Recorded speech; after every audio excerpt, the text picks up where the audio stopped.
පේනවනේ යුරෝප රටවල තියෙන දුක මම හිතන් ඉන්නේ මේ හොඳයි කියලා නේ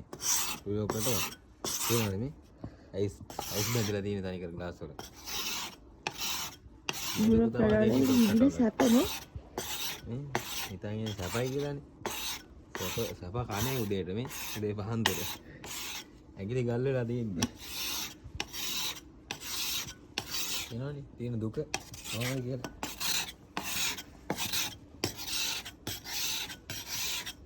මම හිතුවේ මේ යුරෝප රටවල එහෙම හොඳයි මෙහෙම හොඳයි කියලා නේ හැට මුං ඇට වෙලා තියෙන උදේ පාන්දර ඒනවනේ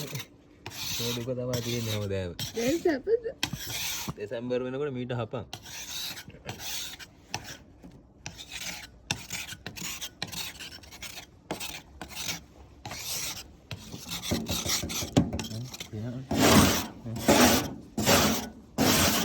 තියෙන දුක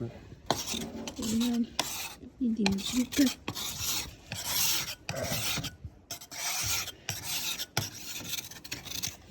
ඇත්තටම ලංකාව සැපයි ලංකාව දහතින් සම්පතයි